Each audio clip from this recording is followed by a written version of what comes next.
સમગ્ર ગુજરાતમાં સરની કામગીરી ચાલુ થઈ ત્યારથી ભારતીય જનતા પાર્ટીના પ્રેશર નીચે કામ થતું હોય. આપણે અનેકવાર જોયું બીએલઓએ સુસાઇડ કર્યા, પ્રેશર ટેકનિકથી કામ થતું હોય. ત્યારે બીજા ફેઝની અંદર કોઈ પણ મતાધિકાર છે એ ખોટો હોય તો વાંધો લેવાનો જે ચૂંટણી પંચે જે ગાઈડલાઇન્સ આપી છે એમાં છે. પણ તારીખ 16 પછી 16, 17 અને 18 3 દિવસમાં એવું થયું સમગ્ર ગુજરાતમાં કે એક વિધાનસભામાં 50 લોકોનો પણ વાંધો ન આવ્યો.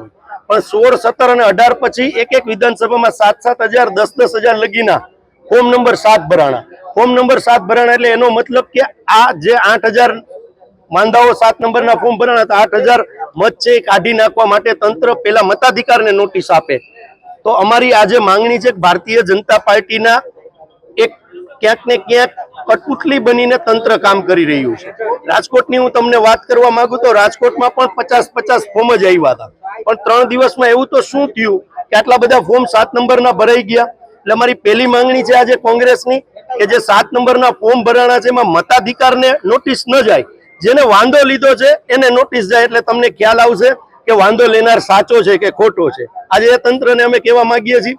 બીજો જે અમારો પ્રશ્ન છે કે જે એઆરઓ છે એને જે વાંધો લેવનાર જે ફોર્મો આવ્યા છે એના સીસીટીવી ફૂટેજ કોંગ્રેસ પાર્ટીને આપે કે કોણ વાંધો લેવા આવ્યું, કોણે ફોર્મ જમા કરાવ્યા વાંધા લેવામાં, એ સીસીટીવી ફૂટેજ આપે અને જેને વાંધો લીધો છે એની જેમ સૂચિ ડિક્લેર કરી છે એ ડિક્લેર કરે કે ભાઈ આ 10,000 લોકોએ વાંધો લીધો છે, આ 10,000 નામ સામે.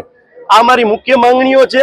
જો આ નહીં સંતોષવામાં આવે તો આવનારા દિવસોની અંદર હાઈકોર્ટમાં પણ જશું અને જરૂર પડશે તો જે આમાં ક્યાંય ને ક્યાંય અધિકારીઓ છે એ ભારતીય જનતા પાર્ટીની કઠપુતલી બનીને લોકશાહીનું ચીરહરણ કરવાનું કામ કરતા હશે એને અમે એમની ઓફિસમાં પણ બેસવા નહીં દઈએ. ઉગ્ર આંદોલન કોંગ્રેસ દ્વારા છેડવામાં આવશે. કારણ કે બંધારણની અંદર મતાધિકાર છે સમગ્ર ભારત દેશમાં વસતો નાગરિકનો પહેલો હક છે.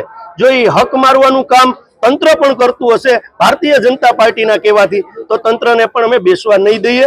આજે અમારા સમગ્ર ગુજરાતમાં ધરણા છે અને જે 5 અમારા મુદ્દાઓ છે એ મુદ્દાઓ અમે તંત્ર પાસે રાખવાના છીએ.